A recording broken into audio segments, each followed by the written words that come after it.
Fucking VSL. VSL, that thing. Wait, what's VSL? Video sales letter. Hell yeah. I knew that. All right. I don't have a record button, so someone else has to hit it. Wait, Oh, wait, dude, we're already are recording. Sorry, I didn't notice that. All right, welcome back to another episode We're of the High live already. Performance Podcast. Harvey's wearing sunglasses because he has a migraine. I'm wearing sunglasses because I rearranged my room. I took the office out of the living room and it's now in my bedroom, but I'm staring smack bang out the window and straight into the sun. So the lighting's tremendous and my camera is functioning really well now. Don't even need a fucking ring light. But yeah, I just need eyewear to protect myself at all times on this podcast. Jacob's back on the show. Obviously, I mentioned that Harvey was here. And just up front, I want to announce a little bit of, we've been talking about this behind the scenes, and you may have noticed that we haven't had a guest on for the last 2 weeks, and we're not returning to the fucking Just Boys doing UFC episodes, but I did decide that I wanted the podcast to be a little bit more of us. Because one of the things that I enjoy is just having a platform to yap on in an extended format. And don't get me wrong, we still want to have brilliant guests, but we're probably looking at that more like 1 to 2 times a month. And I mean, and as well with that, like, not that like all of our guests I thought were like fucking amazing, but maybe it's going to, just constraining that a little bit might make us a little bit more ambitious with who we're reaching out to and stuff like that. And I mean, there was so many things that sort of led up to this. And just also, like, I just feel like I softened up. Like, I always wanted to be yapping on my own podcast and to use that as my platform to sort of, stand on my soapbox and like rant and rave about different topics and talk about what's going on in my life and stuff like that. Sorry, that's it as well. Like, I just wanted, same as the YouTube, it's meant to be, for people who really appreciate me and want a little bit more than just what they can get off short form content. It is a space where we can go a little bit more in depth and things like that. And I felt like that the podcast could be that as well, but we kind of lost it just with how interview and guest based the show was. So we're not trying to remove that, but just a little bit of a recalibration at the end of the day. So yeah, guests still coming, but just going to be a little bit more the boys talking about Developing again, just regular show, talking about what's going on in our lives, talking about different training concepts, talking about giving our opinions on whatever's floating around the training meta that week. So yeah, anyway, let's get into it. So obviously a little bit of an update from me. Had a very successful room rearrangement. Obviously the bed was in the center of the room from when I had a girlfriend and I needed a bedside table and we needed a bedside table on either side. So I'm like 10 months post that relationship and I've left my bed smack bang in the middle of the room. I was explaining to the boys before we even hit record, I was sort of, even to get around my bed and in between my like clothes rack, I would have to sort of do that like sideways crab walk. Whereas now I feel like I doubled the space of the room just by shoving the bed into the corner. I've also moved my office back in here and I still have space to swing a cat. Like I couldn't, I'm a big, like, I like to pace when I'm thinking and now I can pace around my room like it's going out of fashion. So I'm just really stoked about that. And that and like the overall lighting setup for the podcast. I mean, I could have faced it out my living room window, my office, but there was just a table in the way. Whereas this is just, I'm in prime real estate right now. So absolutely stoked with that. How's your cable management at the moment? Is it still the same or is it a bit different? I'm only managing a fucking headphone lead, a USB-C charger, the mic and everything else plugs into USB-C. I got like 4 cables to manage, mate. I'm doing fine. I thought you had that dual monitor, no? Even that, it's just one HDMI.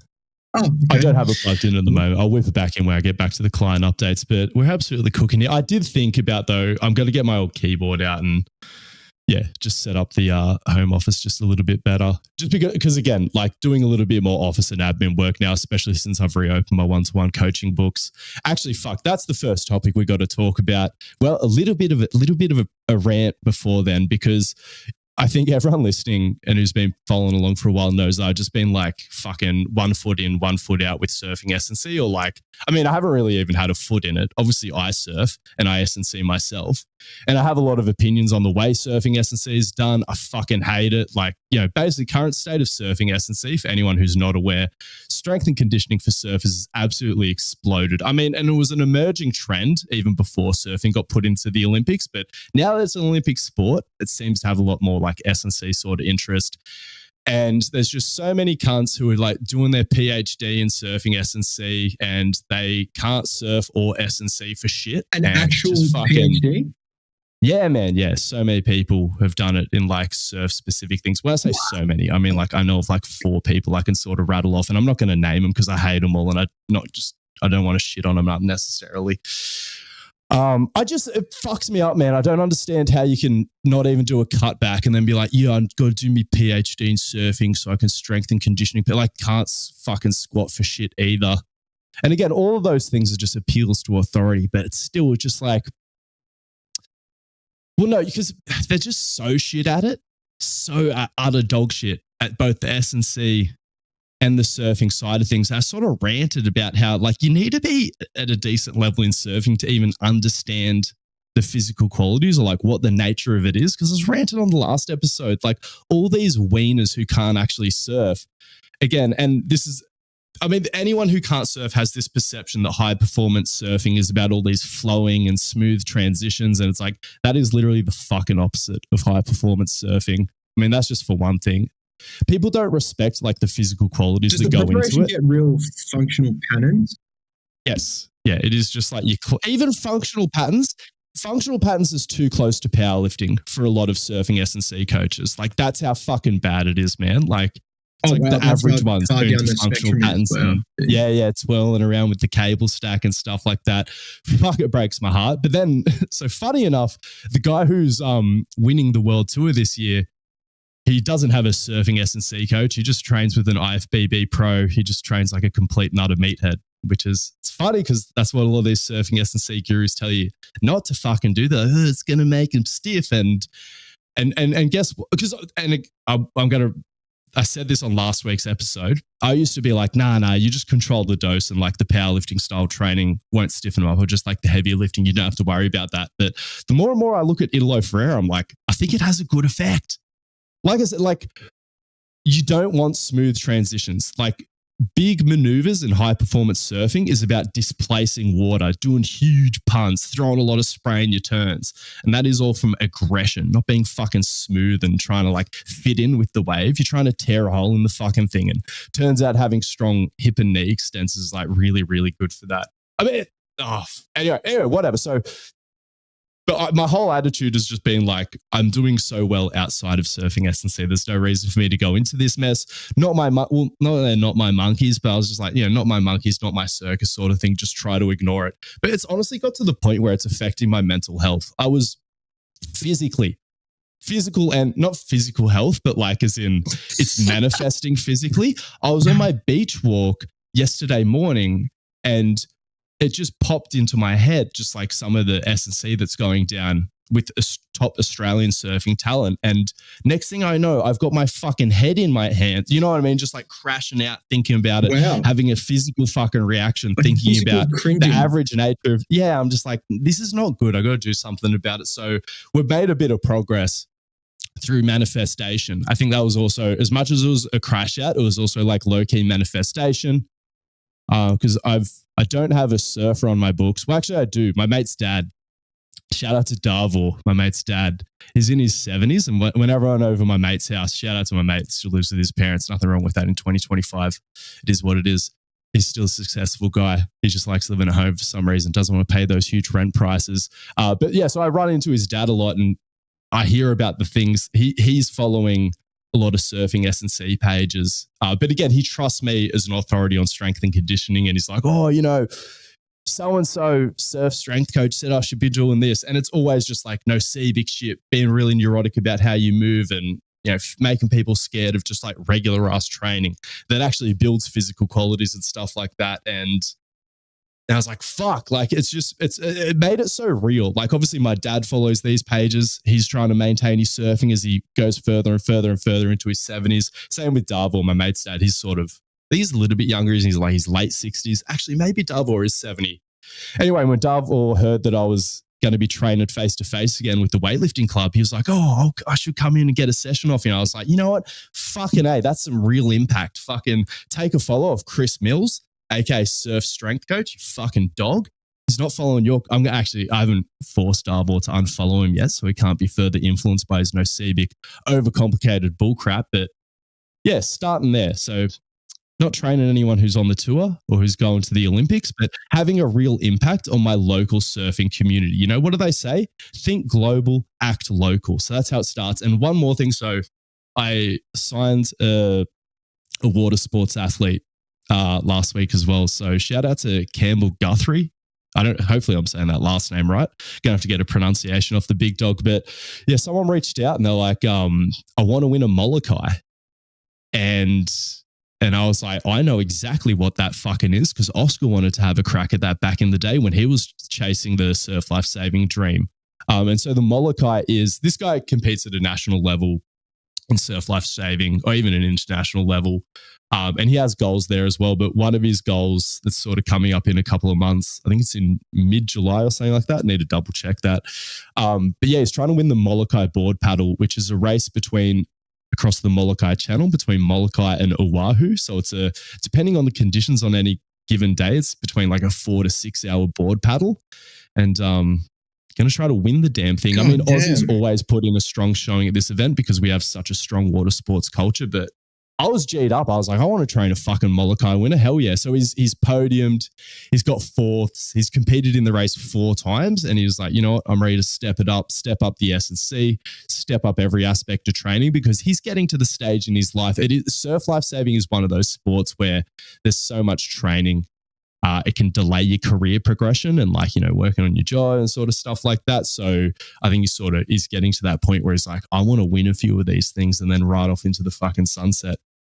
So I'm edging my way into water sports. Fucking bigger, stronger, faster. What do you mean? Do it for bigger, stronger, faster, do it for longer. Well, so, okay, no. I only have to take care of the bigger, stronger, faster, because so much of his training is endurance-based. I'm not programming any sort of additional endurance-based training. So just bigger, stronger, faster for Campbell. And specifically, I would have been trying to build big, strong lats anyway.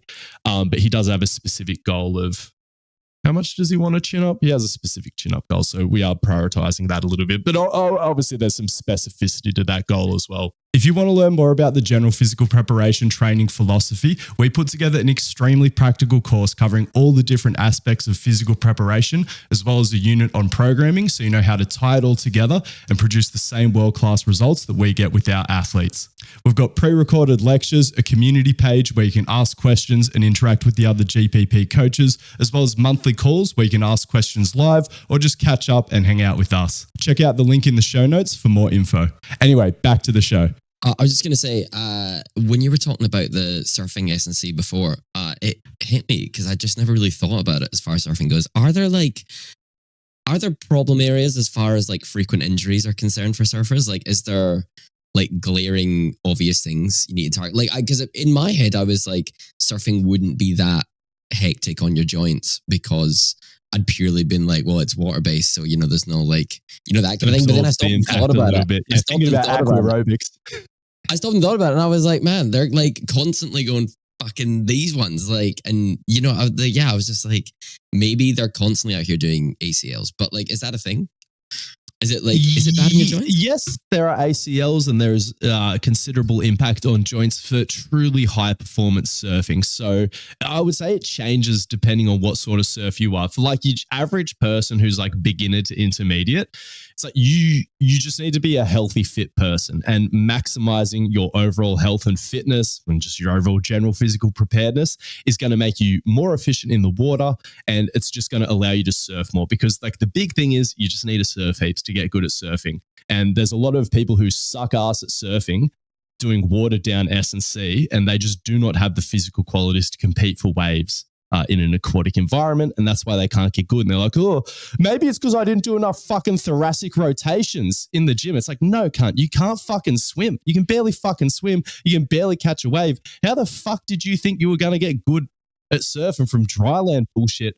And then you have people who are good at surfing, and then you have people who are elite at surfing who are riding the thing like a fucking skateboard, doing big punts and landing huge airs. And that's when there are some unique or specific demands, because, and even those could be satisfied by surfing, but the unique challenge that elite surfers face is, compared to, let's say, for example, an elite snowboarder, or even more specifically, an elite skateboarder can expose themselves to I don't know how much they do this because I don't know how much skaters think about this. Probably not because they're pretty core, but ideally they'll be managing their loads. You know what I mean? Like do this a similar amount of practice every single day, or like have a bit of a plan. Be like, skate hard this day, skate for this many hours. And then take an easier day sort of thing. And just like, so you can sort of apply some like load management. Whereas surfing, you're kind of constrained by what the waves are doing. So you might be in a situation where the waves aren't allowing you to do these large, hectic aerial maneuvers. And then out of nowhere, you get pumping conditions and you are landing these huge airs and you haven't tolerated any impact like that. Or like I said, the load for those sorts of things can spike out of nowhere. So what S&C and particularly plyometric training allows us to do is just to smooth out those dips and spikes in load management and theoretically prevent a few more injuries and things like that, and just be a little bit better prepared for those days. So I think that's a huge thing for elite surfers, that all these functional cuts too busy twirling around with cables to actually fucking realize. So, but again, it's all right. It's all right. I'm going to just slowly turn up the influence of GPP and the water sports community, and we're going to take over that thing, because whether you're a beginner surfer or whether you're an advanced surfer, we have the solutions. If you're a beginner surfer, get in the fucking pool. Well, obviously we need to maximize surfing, but failing that, get in the fucking pool, learn how to fucking swim, catch more waves, get better at surfing, increase the overall fitness. If you're elite, get into some plyos on those flat days. So when you land a huge punt out of nowhere, or like 10 of them in a fucking row, you don't blow out your knees and ankles as often. Sounds like a bulletproof plan. It's actually really interesting. Like, I'd never thought about surfing in that way, but I guess it is kind of quite unique in as much as, like, you know, like you said, if you are a surfer, like of whatever level, you are, you know, surfing X amount of hours a week, but like probably quite unique to that, even if you consider that to be like your training, as it were. A lot of weekend warriors. Yeah. Yeah. Well, there's a lot of that, but there's also just like, there's probably not many sports where the conditions and the demands on like change your so body much to change every fucking time. And like, you know, even if you could argue that, like, say, if you play a sport or a team sport, whatever, you're playing a different team every weekend, but like that's once a week. Like you can kind of, and you know, you could train in a week, you know, to compete against that team, or if you're a fighter, you train to compete against that fighter. But like, yeah, I guess to the point, you don't know what you're gonna get every day. So like what you're saying about the GPP approach is like actually, yeah, it's like the primary role of strength and conditioning, even for elite surfers, is still overall health, but then also this bit more of a deliberate load management thing. I would say there's some opportunities for that if they move on. I feel like you have a lot more power as twirlies. well as the S&C coach, which is good. You know, not many sports, the sport just overrides it, and just like you're a bitch to the sport almost. Well, the weatherman, Poseidon, he's the head coach. He decides when the waves are pumped. Yeah. That's a good one. But no, you have a much bigger role, which I feel like is, well, not much bigger, but like, you know, a pretty decent role compared to other sports, which is good. I was going to ask as well, what does the testimonies look like on these surfing S&C pages? Like, what progress are you measuring? Like, we gained 2 degrees on this thoracic rotation or some shit. Like, what even is there any testimonies? I mean, but this is the thing. Like, I don't know what you should be promising, even with good S&C, because again, it's just like surfing is just like the whole thing, and it can just have this like little sort of like I said, Italo is the only person I've seen undertake any sort of surfing S&C plan and actually get like a noticeable difference and bump in his surfing performance. But he's just straight up just maxing out heavy leg press, dumbbell bench. No transverse plane. I mean, he's getting a lot of transverse plane and frontal plane from surfing. He's just sagittal plane maxing in his S&C, and I fucking love it. Because yeah, like I said, the age of a lot of the elite guys, they kind of do surf like powerlifters. Again, this whole like alternating patterns and flowing through these transitions. That's kind of like how people surfed in the 70s and stuff like that, and sort of in the early 80s. Whereas, yeah, modern surfing, it's very powerful, staccato, intense sort of maneuvers. Is it just because of the level of it as well? Just the level of performance is just way higher. So we need these big, like, bigger actions. Guys weren't doing airs, even like, I mean, aerial surfing sort of became a part of competitive surfing, I guess probably like 15 to 20 years ago by now, but it was sort of like really in its infancy. People were doing these little Napoleon Dynamite airs, whereas like, have a look at Julian Wilson. Shout out to Julian Wilson over the weekend. He did like probably like got 8 foot above the lip sort of thing. And then when you factor in wave height as well, it's like a 10-foot fucking drop.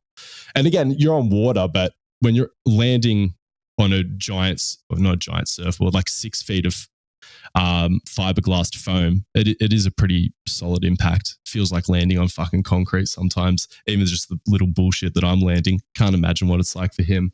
But I sort of want to speak to that as well. Shout out to fucking Julian Wilson.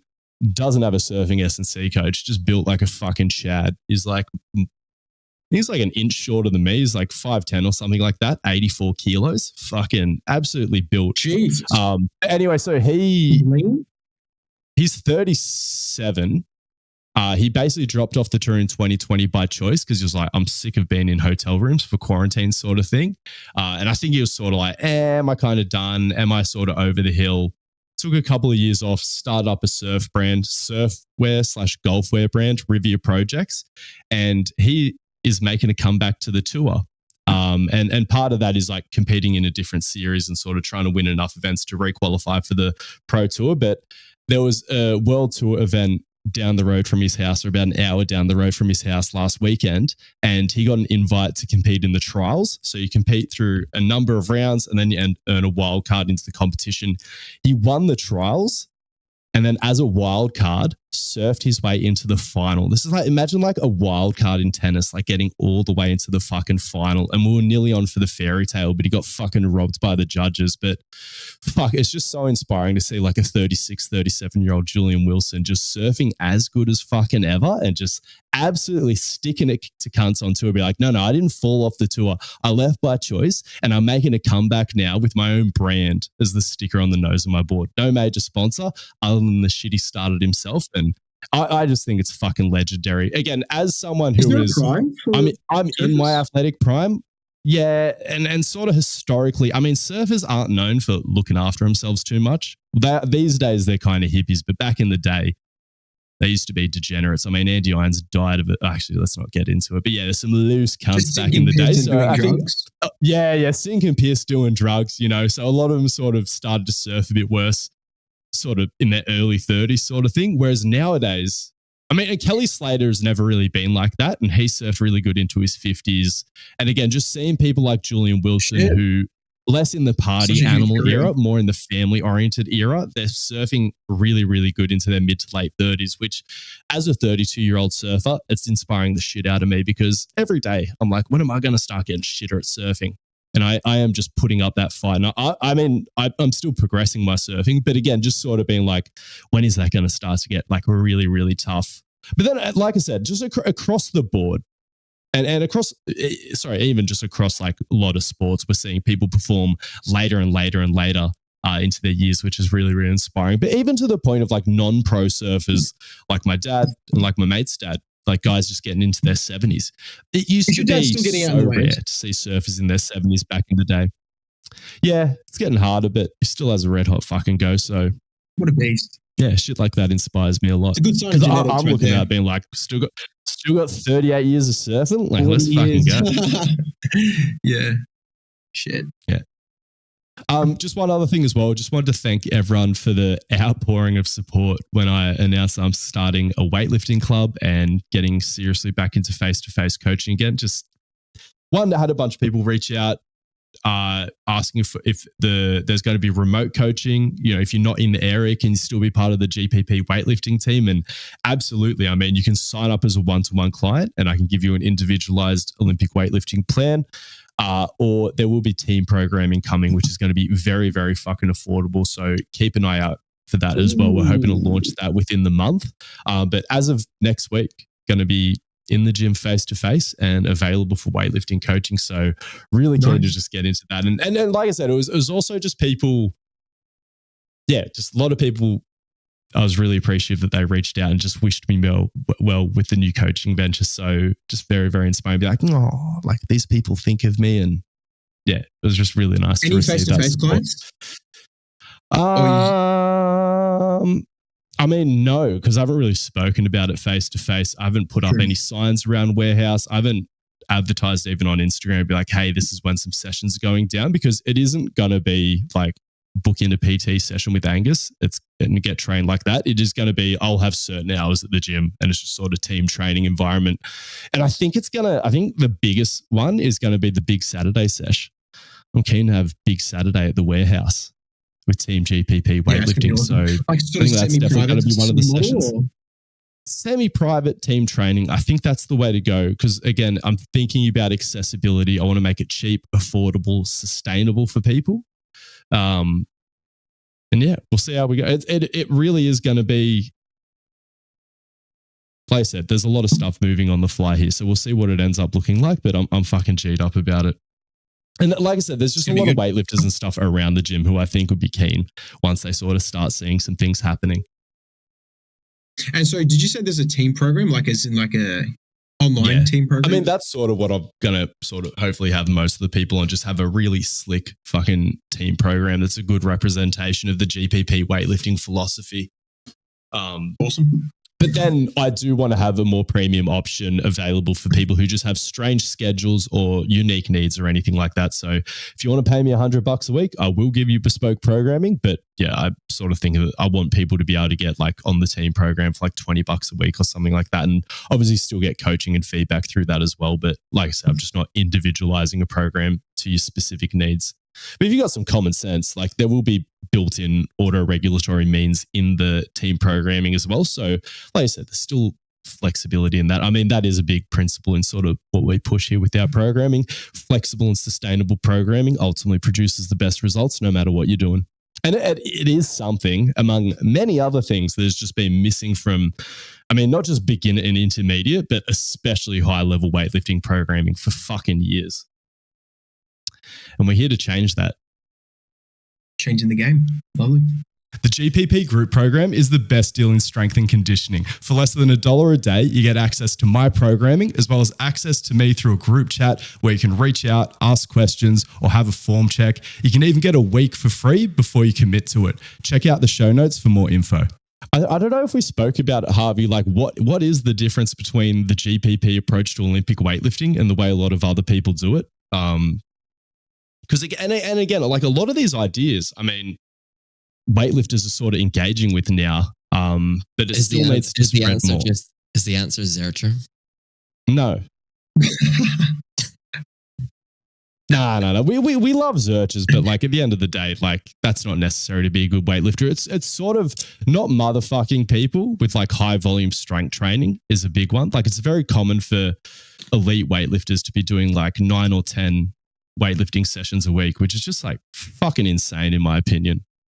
If you're a drug-free weightlifter doing 2-a-days, sack your coach for Christ's sake. Like, and again, it was something that even I see doubted. some IG influencers.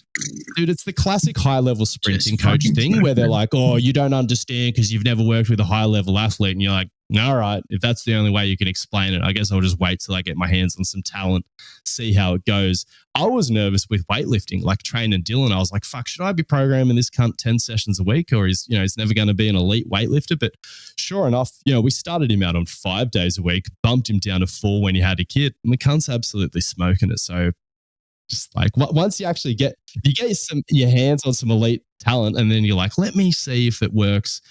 Because again, we talk about a general physical preparation about how the principles don't change from beginner to advanced. You just have to apply them in a little bit more sophisticated ways, or things become a little bit more individualized. Like that's the only advanced method. Just things need to be a little bit more individualized because the training stimulus is just like a little bit more disruptive. It has to fit in a little bit more with your schedule so that it is actually sustainable.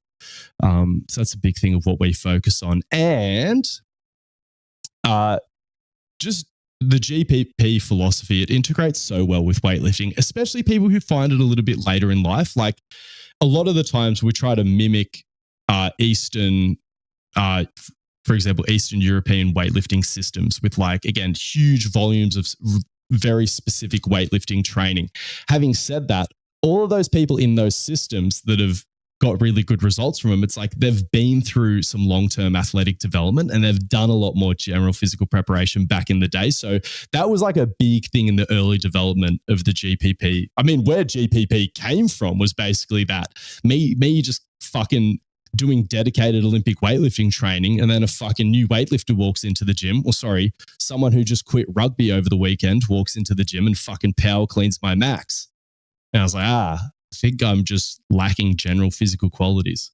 And so it was just that like I said, just to the banking ego. on Yeah, that. geez. Yeah, emphasizing, I think like old school weightlifting, it doesn't even really emphasize doing your accessories. Like that was something that was sort of seen as like paradigm shifting from the Chinese weightlifting system. People were like, oh, they do so much bodybuilding. Whereas like if you brought that up in powerlifting circles, they'd be like, are you a fucking idiot? Of course you do accessories. Whereas like even the concept of doing accessories to get stronger is like insane. They're like, oh my God, how did the Chinese realize that? It's like just by fucking paying attention to good training principles. Anyway, so what we've also added in is, like I said, just some plyometric stuff, some speed work and things like that. That has great transfer, again, to your general physical qualities and allows better weightlifting performances. I mean, you sort of covering powerlifting as one of the higher training systems, as in like with how they do it? Because like RPE came from powerlifters, didn't it? RPE came from cardiovascular training, but was adapted by Mike Teixeira. It's just certain people. Powerlifting as a sport has grown, and there's a lot more talented coaches in it, and the ideas have developed a lot in a short space of time. Again, mainly due to people like Mike Teixeira. And again, ignoring the GPP side of things and training a little bit less specifically, in terms of so many of the programming and periodization concepts that I'm trying to push in weightlifting came from Mike Teixeira. Weightlifters just have their head in the sand because weightlifters have this attitude that sports science and programming and periodization theory peaked in the USSR, which is fucking insane.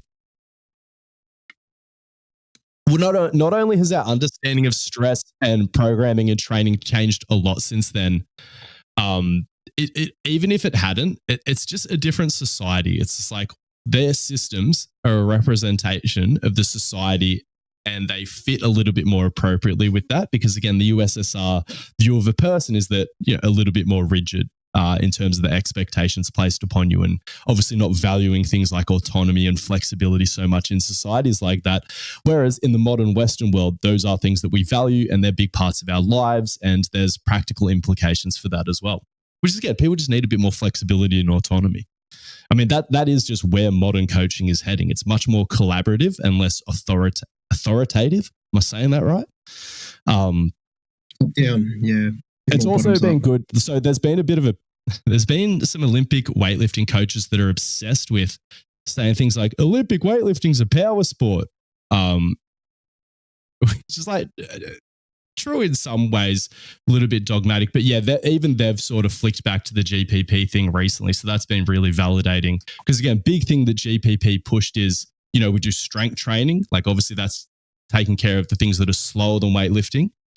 And then we have like the weightlifting itself, which takes care of like the middle of the curve. But then it's like, I think the big thing that was missing from weightlifting was some speed work and some plyometrics and stuff like that. So that's why the GPP approach is so good for Olympic weightlifting as well, because again, we are surfing the curve and things like that. And I think those things are really, really helpful to not have the fastest thing in your program be a clean and jerk or a snatch.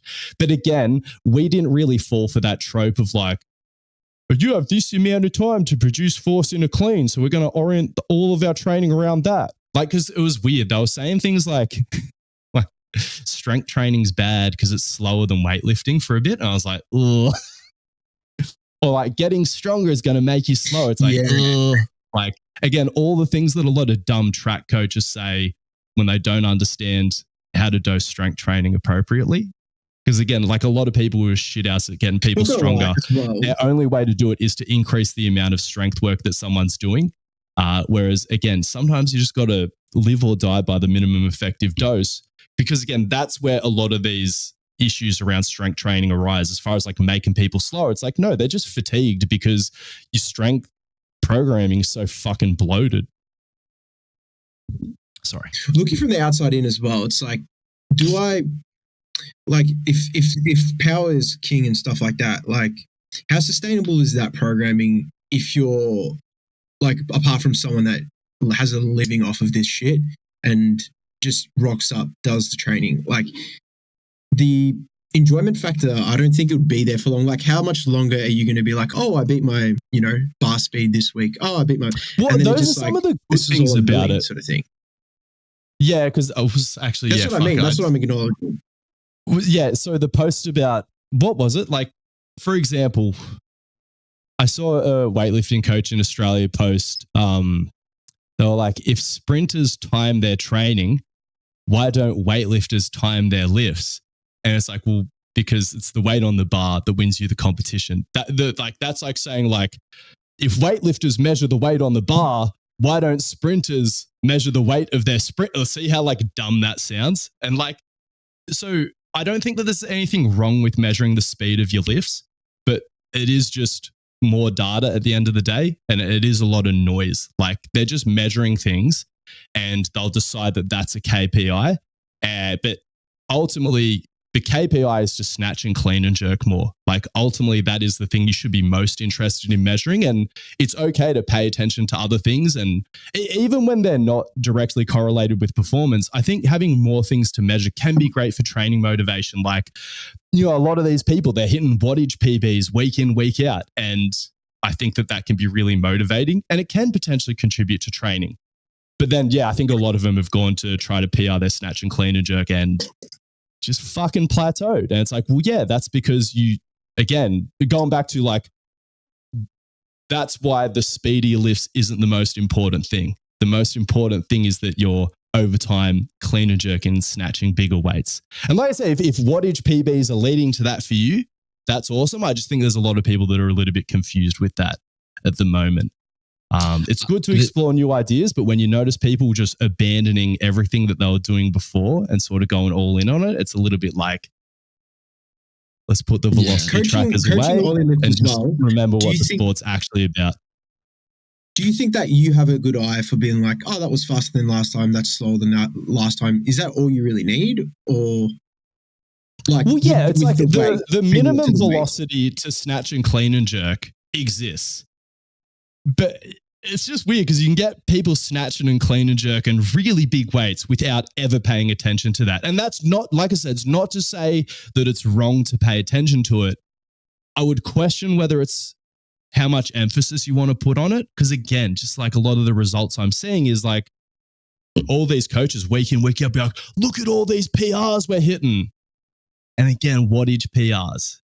And again, if the, like, yeah, just sitting and looking back, I'm like, but where are the clean and jerk PR? Yeah. Where are your actual PRs? Yeah. And so when you, and because this is something that powerlifters have been through, I mean, everyone can go through it with their training where you convince yourself you're making more progress because you're just measuring more random shit. And again, I'm never against measuring more things. Well, I am. I have a little bit of a bias against it because I like to keep things simple. But yeah, it's like you can take on as much data as you want, but you just got to always keep your eyes on the prize. It's not a wattage competition. It's a snatching and clean and jerking competition. And that's the other thing as well. So like, I think like the power obsessed people, like what this is a symptom of is old school weightlifters doing such a shit job of one, long-term athletic development, but just, yeah, managing that dose of strength training. Like all these issues have arisen not from neglecting power, because if you're doing the competition lifts, you're training power, you're training those velocities. It's just come from coaches don't know how to get people strong as fuck in the long term without blowing out the dose of training. And again, they just don't have the balls to emphasize quality over quantity with the strength training. And then all of a sudden, you can get people stronger long term and it doesn't make them slow or anything like that. It doesn't cause an unnecessary amount of fatigue.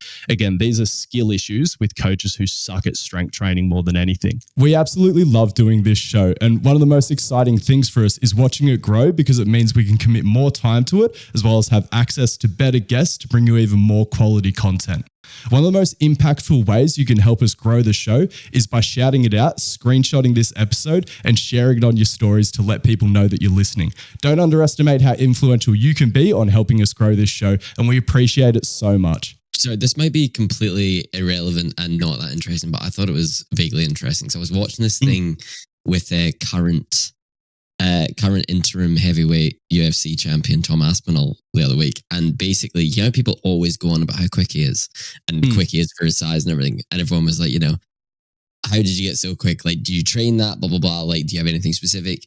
And he was like, look, I don't really. He was like, I don't have any one. He's like, obviously we train for speed, but he's like, in terms of like my secret weapon, he's like, I don't know, but he's like, I've always gone by the mantra of doing things as quickly as I can. And he was like, all my training I tried to, is like, if I've got this much weight to lift, I'm lifting it as quickly as I fucking can. It's kind of just my mentality about everything. And I think that's partially why I'm as quick as I am, because that's how I do all of my fucking training. And I'd never really thought about it before, but I was like, I guess there's probably something to that, I don't mind that statement in isolation, but people who communicate like that will then typically follow up by saying things that I don't like as much, where they fear that a little bit of slow training will make him slow. Like, I hope that when he's ripping bicep curls, and again, there's nothing wrong with doing quick bicep curls and stuff like that as well. But yeah, it's just like, there's something to slow training as well. Like, there's magic in every different type of training: slow training, quick training, heavy training, light training, hard training, easy training, medium training. Like, I think a lot of Charlie Francis pilled people like, oh, medium training is no man's land. It's like, no, some people get great results from medium training. It's all just context dependent. Just circling back to the weightlifting and as well, and like people being like, weightlifting is a power sport, not a technique sport or a strength sport. Weightlifting is fucking weightlifting, eh? Like, that's what it fucking is. It's not a power sport. It's not a strength sport. It's not a technique sport. It's weightlifting. It's snatching and clean and jerking up to a max. And it involves components of strength, power, speed, and technique. Like, it's just, whenever anyone's like, weightlifting is this, I'm like, kind of dumb thing to say. And again, like I said, not sympathetic. I understand where the people are coming from who are, weightlifting's a power sport, not a technique or a strength sport, because we've had those statements being made previously. So it is just like reactionary, like coaching propaganda, I guess, because, weightlifting, probably like 15 years ago when American weightlifting was sort of on the rise again, you had people like Louis Simmons and Mark Ripito being like, the reason American weightlifters suck is because they don't care about getting strong, which was just utter nonsense. Like, all American weightlifters were doing heaps of strength training and stuff like that. It was just like a fucking developing system. And weightlifting is a sport where the people have been way too dogmatic about technique. Like, so I understand. I'm happy that these conversations are being happy as well. It's like, you don't need to be technique obsessed to progress in Olympic weightlifting. It's like, technique needs to be good enough and we should prioritize it getting better over time. But you don't need to keep people on the fucking Alico Dow for 6 months. And you don't need to regress someone to the bar every time their technique slips up. Or you don't need to worry about the lifter ingraining bad technique if they do a bunch of wonky reps or anything like that. So, like I said, we should try to not fight old dogmas by establishing new and dumber dogmas. Because, it just sort of leads to the same stupid conversations and misconceptions around the sport. You should just talk about like what it fucking is and all of the qualities that it entails, which, like I said, is strength, power, speed, technique. They're all components of weightlifting that can help propel you towards success. And zooming in on any of them is looking at training weightlifters through a fucking straw. Yeah, I think there was a stage where the messaging was just like, everything is just like, just fix it with power, just fix it with power, just fix it with power. Yeah. Like, would you even say that to a beginner? I know the medium is the message and like the context is never going to be portrayed in a 50-second reel, but looking at like an Olympic lifter from as a beginner lens at that content, it's like, fuck. But like, I know from me at the start, like that shit didn't work. With beginner weightlifters, it's kind of like you do strength work. The GPP ways to do some speed work with them as well and some plyometrics. And like I said, they're going to be doing power training once they learn how to snatch and clean and jerk. They might not be too powerful to begin with as they're sort of just working out just the beginner stages of technique. But again, you kind of don't need them to be that powerful. Then it's something that emerges over time through just decent long-term athletic development. Which GPP does a great job of training all those physical qualities and not neglecting any of them. Well, if there's one you can neglect as a weightlifter, it is your endurance and aerobic system and stuff like that. Having said that, our bias is still to try to maintain a little bit of that, more so for health and quality of life reasons, even if it doesn't directly contribute to performance. Man, a few sets of cleans though does get me a bit, so got to keep that. I'm so keen to get past push-pull-run and get deadlifts out of my program, because that I'll tell you what, like I'm experiencing a little bit of that. I'm doing extra strength work lately, and I do feel like it's just taking off my top end temporarily in terms of my speed and power, but a necessary price to pay to be successful in the slow twitch Olympics, aka push-pull-run. Shout out to Matt Watson for calling push-pull-run the slow twitch Olympics. Yeah, good. Did some pause benches on the IPF bench today. Hit an easy triple at 100 kilos. So have you got out running? No, but I've been surfing a lot. No. Just GPP your way into the mall. No, that's yeah, honestly, this is the most GPP pilled I've ever gone in terms of the running thing. Like normally I do a few shakeout runs. I mean, 17 days out from push-pull-run. I have time to do my 2 shakeout runs. No, whatever. This will be the same as every Are we going to hang? Run. No, likely I will fly down the day before. My plan for us to spend time together next is for you to be here.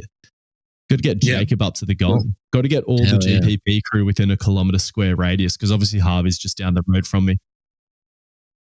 First live potty. Hell yeah, let's do it. Why don't you come up the week after push-pull-run? Or is that too soon to get work off? Probably too soon. But definitely in the next couple of weeks after that, for sure. Well, wait. Gus, is there a reason, like a particular reason you're not hanging around in Melbourne for longer around push-pull-run? Yeah, I'm just in a great routine with life. Okay. What do I need to be down in Melbourne for? The weather's shit. Fair enough.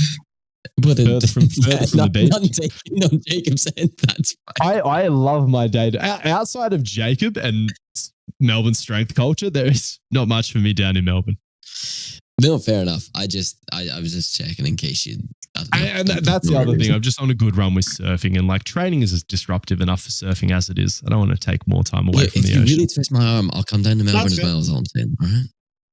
Yeah, that's what I mean. I knew you just wanted to meet up in Melbourne. I'll be down there for a couple of days. Maybe I'll go down on Friday. What day is push-pull-run? It's on Saturday, isn't it? I think so. What's the date? 31st of May. That's got to be a Saturday. Jamie wouldn't have put it on a Sunday. No, it's a Saturday. We'll see. I have so many gigs that weekend. Fuck. Like, all none are that important, but my bank account would disagree. But we'll see how we go. Let's this has been a 45-minute slapper, and I feel like there's been a bunch of training content. So let's just shift this back into a bit of a UFC wrap up, because the Aussies have fucking done it again. The Aussies have done it again. We're fucking back, baby. I was where were you at in terms of like, was there a bit of you that would have been fine with JDM losing, because then we get Makachev versus Topuria? Nah. You know what? Honestly, I was kind of in that headspace because I was so grateful for the Volk win. I was like, give me the Volk win. And I was like, I don't really mind what happens to JDM. But as soon as I heard the opening chords to TNT, I was like, fuck Ilya Abturo or Top Turo. Dude, the Akadaka, what is it with Australian fighters having the best walkout tracks of all time? Fucking Land Down Under and AC/DC, TNT. Fuck, it gets me G'd up. JDM, what a Aussie fucking legend as well. Yeah. Just fucking amazing. He's so based, and like even his mannerisms, he's just so level-headed and like just very like say it how it is. And he's got a bit of DDP in him on the mic. Just like, what's the meanest thing I can say to this cunt? Could you see how Ian Gary was getting his son to like leave M&Ms all around the place while JDM was trying to cut weight, and he even had his son go up and like hand JDM a bag of M&Ms, and then someone asked about What was that? Asked Jackie about it at the press conference, and JDM was like, I don't even know if that's his son. Because you know the whole cuck thing. Yeah. What was the Eminem thing about? I didn't really get that. Ian Gary was the alternate, so it was sort of the joke was that he was trying to get JDM to lose weight by tempting him with M&Ms, but he's not like an 8-year-old. Like he's there to fight. He's expecting to be hungry, he's expecting to see food around when he's cutting weight. So, it's just one of those like cheeky, cutesy jokes from fucking Ian Gary, but then nice reaction by JDM. I thought it was fucking funny. I also he's pretty unlikable, not going to lie. I find Ian Gary pretty annoying as well, but I think the hate is like Ian Gary is a solid fighter. Oh, to be fair, he's been fucking boring. As he sort of steps it up, he does get more and more and more boring. But anyway, we should review the championship fight because JDM went in as an underdog and he absolutely did a job on him. I mean, it was a pretty close fight. Shout out to Bilal. He did better on the feet than I thought he did. But then again, I was expecting JDM to be better at takedown defense and keeping the fight on the feet than other people were expecting. Like a lot of people are saying that JDM really leveled up in this camp. It depends. So one judge gave it 4 rounds to 1 to JDM, and then the other one gave it 3 rounds to 2. I think he got a couple of takedowns in the end, but the first one didn't happen until round 4. I thought it was more than that because he got him down twice in 1 round. I thought it might have been up to 3, but maybe it only was that one in the 4th, then one in the 5th. But Craig Jones is just phenomenal what he does with people's grappling. But like I said, like when you have a look at a lot of JDM's grappling exchanges, like they were just, you could see the skill set was there. He was just a little off the mark in terms of executing it in actual fights. And I think what we saw here is just the culmination of all of that finally coming together. Like he didn't discover these abilities or learn these abilities exclusively in this camp, but this is the best he's ever put it together. And now he's earned himself a shot at the pound for pound #1 in the sport, which is just, I reckon he's a good shot at doing it as well. I liked the energy on the mic. It's like, I'm here to avenge Volk. flat, perfect. Just go for it. Completely unfazed. But yeah, we had a little discussion in the group chat afterwards, and I didn't really have faith in old JDM, but you two seem to against Islam. I think the argument was that he doesn't have much to lose compared to other opponents, sort of thing. Or he's the one that's stationary, and Islam's going to him, which has never been the case. So, yes. Which is a good take, I guess, but I don't know. I just think Islam's too solid all round. I think if Bilal could damage him like that,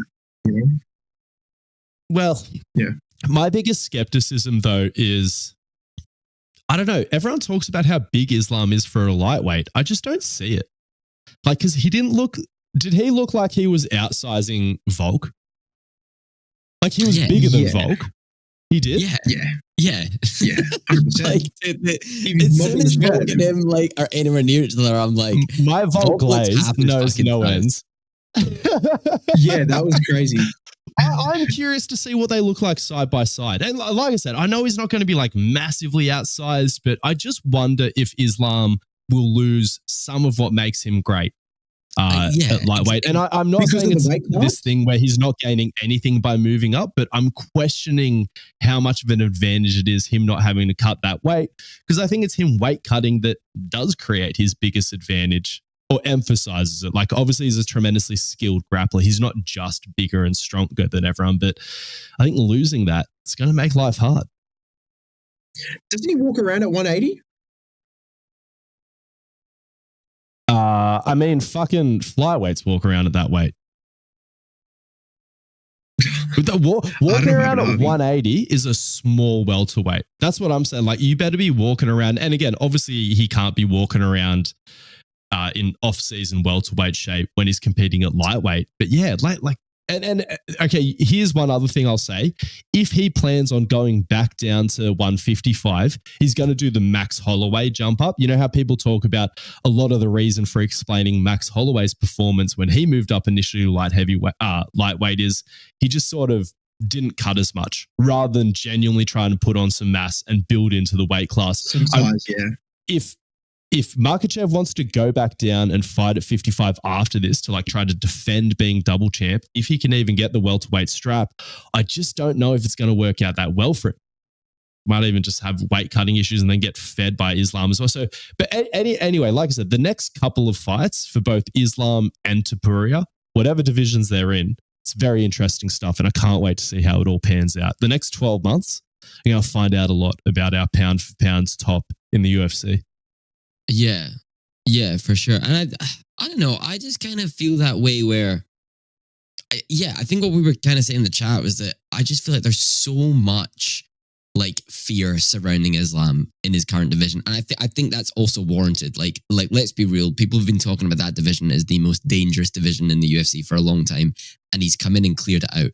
Like, you know, with the possible exception of having never fought Gaethje, he's pretty much taken out all the, and you could argue Arman, but Arman fucked that for himself. So like he's pretty much done it all, you know, and I think there is that element of fear to it, whereas we've never seen him at welterweight. We don't know how it goes at welterweight. And also JDM is some amount of an unknown quantity. Like massively. Like yeah, we've seen him, you know, he fought Gilbert Burns, who's super elite. I'm sure he's fought other people who you could consider elite, but like I don't think people were that expecting of him to get this title shot when he did. It kind of just happened. And like he's, you know, like he is that little bit. We don't know what his ceiling is, and like we've just seen it be a lot higher than I think a lot of people thought it would be. So if anything, not saying Islam is coming into this fight, like they're not scared of anyone. They're fucking professional fighters. That's how you get there. But like, I think it goes both ways. Like I think Islam 100%. will be looking at JDM a bit like, you know, like realistically, Bilal's probably the first person we've seen JDM fight who's even remotely kind of similar style wise to Islam, you know? So like, I think, I think I think it's going to go both ways, you know? Like, I think this is the first time in a while it's going to go both ways. And I also think so. The one thing that people are missing is people are right when they say that Islam basically does everything that the Bilal does, but a little bit better. I think he is better in the wrestling and the striking. Maybe not so much in the pressure component. He still has very good pressure, but that's probably the one thing where Bilal is even better than Islam, right? His ability to create Cardio? that pressure. Well, would you give him cardio as well? Yeah, maybe a little bit of a cardio edge, but Islam almost creates the same amount of pressure through the aura of who he is. But the one thing that Bilal definitely has over Islam, that fucking chin. Wait, you reckon Bilal's chin's better than Islam's? Yes. Okay. Bilal was tanking some fucking shots and has tanked a lot of shots in his career. Islam has been knocked clean out by a very hard punch that he probably didn't see coming. But as far as people I have seen just put to fucking sleep in the octagon, I have seen it done with Islam. And like I said, Islam has got so much more defensively responsible since then. But I still maintain that he doesn't have that raw chin, because there's like seeing the shot, rolling with the punch, but then there is just that raw chin stat, right? Like how hard can you get clobbered without going to sleep? And I think Bilal's threshold for that. Did you see his face after the fight? And again, this is more cuts and stuff like that. The lip was crazy, but man, he ate some fucking shots, man. Like I feel like there were 3, maybe even 4 sequences there where I've seen those situations and those combos land in JDM fights, and the guy went down like a sack of potatoes. Yeah. It is interesting though, because do you buy into the theory that the weight cuts influence your chin a bit? Yes. Like, do you think Islam? So you're right. Islam should get the chin bump, but let's tell you what. Let's just chalk it up to more unknowns. Yeah, absolutely. Also, what's Islam's reach like? Is it huge? Because I always think it is, but I don't know if it actually. Because I wonder that as well, especially for a dude who is so like kind of wrestling and not wrestling. Sorry, like I always get these words wrong, but like so like grappling, so like grappling and that like. Anyway, like I wonder if like the combination of the reach and like the dimensions, like just the frame size and the strength, I just feel like it detracts a lot more for someone like Islam, going up. Could be talking absolute rubbish here, but I just feel like 100%. so much of it is that, and it's the reach and things like that. And like, surely just you're dealing with bigger guys, bigger reach, bigger. Yeah, I don't know. I think, and I'm not saying JDM's going into this a favorite. I'm not saying JDM's definitely going to win, but most Islam fights, I got to the stage with it where I'm like, I'd love it if someone else won, but I know how this goes. Like, he gets the job done. You know, like, Do you reckon realistically, the average hog size goes up in line with weight classes? Average what size? Hog size. No. I'm saying no. Where do you reckon it tops out? Well, middleweight. No, all I'm saying is I don't think it's I think it's a correlation. frame proportionate. Sure. But I wouldn't know. You know, I've never really thought about this that much until I've never right thought now. of that either. No, me either. I just sort of popped into my head. Dolphin thought, as they say on the Melbourne Strength Culture podcast. We could do a whole podcast speculating. on predicted biggest hogs in the UFC. Yeah. Like, that's a whole thing in itself. Here's my thing. Here's my take. I think that this fight, JDM going through Bilal, gaining the confidence that he knows he can handle Dagestani wrestling, I think he's way better off going into Islam, because I think the biggest threat to strikers that go against grapplers is the takedown threat. And once the takedown threat's removed, I think the striking that you exhibit is so free flowing. It's less caution. Your game plan is just so much better. They strike like they are striking with strikers, if you get what I mean. Like an Izzy Pereira situation, like you see 100% of their striking ability there. When it comes to I think even with the Merab Sean O'Malley thing, like Sean O'Malley's striking was so shit against Merab because he was just so paranoid about the takedown. I think we talked about it as well, Gus, that if Sean O'Malley just strike like he usually did, he would have had a chance at Merab. So I think that's the same thing with JDM against Islam. Yeah. Let me throw something out there. I'll take it back if it's too controversial. I think JDM is going to guillotine Islam. Are you just thinking that Islam will be so not careful at all? Daggies always shoot head outside, which opens you up to the guillotine. They're just usually so good at, and because I think that the Dagestani attitude is like, take the guillotine, cunt. I'll fucking get out of it. Like, there's no way you're going to land. I'm going to land in your guard. I'll be able to manage it. Yes. Yeah, I think we're going to see a little, but I think JDM can finish a gilly.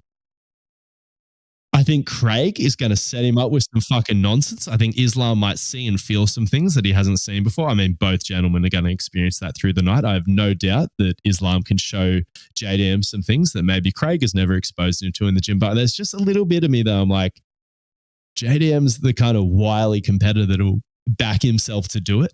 He's got a bit of Dustin Poirier in him, but I think he's the guy that can actually get it done.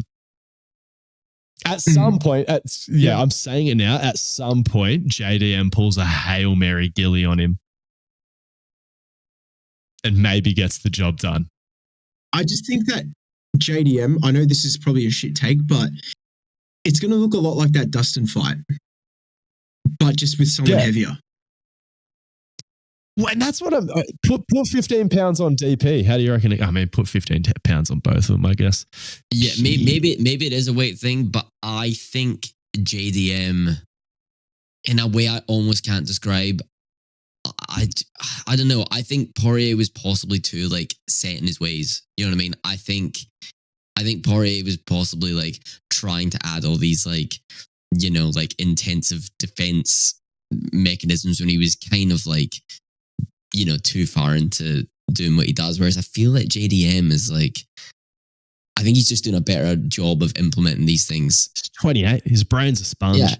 Well, that too. And which I think is one of the most exciting things about JDM is that he's very old school in terms of striking approach. You know what I mean? He's very boxery, hands up. His splits were so good. Oh, and he's not crazy fast twitch either. Do you know what I mean? He's very he's slick. His head movements, his footwork slick, and I think he's almost a fighter's fighter in that regard. I could see real timing beats speed precision Yeah. beats power shit. Yeah. Yeah, I could totally see how a lot Like of an easy back in the day, just people that aren't And that I like into that. sport. I like that. You know, because Yeah. whenever you see someone who just has lightning twitch, fast twitch sort of athleticism, you're like, well, that can go. Whereas, like, again, just he's never been fast. You know what I mean? No, It is totally. just like timing and he's not like a technique and Tapuria that just throws everything as well. Yeah. Do you know what I mean? Like Tapuria just throws 100% in each strike what it feels, but yeah, he's a bit more tap, tap, tap. can Anyway, also strike going backwards. I like that. I like that for a guy who's going to get pressured. He can strike well against the fence when he needs to, when he's worried about him shooting, because again, it's sort of like, even if they get a decent shot on him, he still has great scrambling sort of from there and can sort of do enough to disrupt their base. Yeah, big time. Big time. No, I think it's and again, it could be kind of misinformed here, but that's part of why I think JDM again is a bit of an unknown quantity, because I don't think we've seen Islam up against someone who's as kind of classic in his striking, but seems as adaptable to, like, you know, the takedown defense and that kind of thing as JDM. Like, I get you could argue Poirier, but like, again, Poirier is a bit more flary to me. Like, he's a bit more, like, I don't know, like, you know, we all know he hits hard. He like loves to go for a gilly, like blah blah blah. Bit more reckless, in my opinion. Yeah. Same. You could say the same thing about like Oliveira. You know, Oliveira gets fucking hit. We see it. He hits hard. Most finishes in the fucking, like, you know, kind of flashy. Like, yeah, JDM to me is just like almost the opposite of flashy. Do you know what I mean? Like, and I'm not saying he's not impressive. We're all taking Oliveira's getting sent to the shadow realm by Tapuria, right? Like, that's where we're all sitting. Yeah, unfortunately, he's way too reckless. Like, he either knees Tapuria's skull off his body in their first interaction, or he's just going to the shadow realm. Like, he's capable of that high knee or something like that. Tapuria does love dipping his head as he's throwing an overhand or something like that, but I just think he needs to get done like his first lightweight bout against that English guy. He needs to catch him with something like that, but does not look good for Oliveira. Well, I also thought Tapuria was like, and this is one of those ones where this is maybe just like, you know, the way people look on camera type thing, but I was surprised when Tapuria was as keen as he was to move up, purely because he's never struck me as a particularly big dude for his weight class. I've heard some things from Ilya Tapuria that make me think that he has a terrible nutritionist and weight cutting assistant, because he's done things like, just fucking slam half a bottle of red the night before weigh-ins and stuff, and bit of vino. Yeah, just some of the shit that he sort of said. It seems like they're a bit old school. I don't know if they believe in counting macros, like and that sort of shit. So I think that people look at the height of fighters and that's their only metric for judging what weight class someone should be able to make. And like, I think he's a thick man with a decent amount of like lean mass on him. So like, I think when you look at, the totality of his lean mass and his frame, I do think he's pretty solid for a featherweight. But yeah, just this idea that it's incredibly hard for him to make weight relative to a lot of the division. I'm like, I don't see that. I think he's just got, a bit of a basic nutritionist who just makes it harder than it needs to be. And look, I also don't think there's anything wrong with that. Like, I think if you want to fight at a weight class that's like involves less cutting, and like, I don't think that's a bad thing. And if anything, I think it might actually prolong your career a bit. But I think he struggled a lot as well. But I mean, I don't hate it at all. But no, but that's what we're saying. We're saying he's bad at the cut. He's getting shit advice, Jacob. Right. Yeah, sorry. That just clicked to me. It's not because of his weight. It's because of how shit they are. Yeah, he needs like a Jordan Sullivan. Like Aldo. You know how Aldo used to have terrible cuts to 145? And again, people said the same thing. They're like, he's so big for 145. And then 5 years later in his career, goes to bantamweight, other than this weekend, was making bantamweight fine. So back when he was 145 champ, didn't have a nutritionist and owned a burger chain in Brazil. All of a sudden, hires a nutritionist for the first time in his life, starts making 135. It is crazy. Like, people will give you the strongest opinions on like, oh no, I can't make this way. And yeah, I mean, like anyone who's having weight management issues, it's always that thing if they're always adamant about it. And obviously, you know, it can be hard to be, you know, manipulate your weight that deliberately, but it is a bit of a science. You know what I mean? And in fact, now we talk about it. Like, what are the chances Oliveira makes weight? Because he's fucking not exactly much reliable on that front either. Yeah. Like, doesn't even own a burger chain. What's his excuse? Fucking too many acai bowls. Anyway, I actually have to. This has been a great yap, but we're an hour and 8 minutes deep into a boys yap, and I got to get back to my fucking online check-ins. Speaking of, obviously team weightlifting training is coming, but probably got like 2 slots available this week to onboard people for one-to-one coaching. So if you have GPP goals, we have the GPP solutions. But other than that, I think we'll catch you next week. Might have a guest, might not, might just be the boys again, but there's going to be some good training chat regardless. So see you next week. Bye-bye. Bye.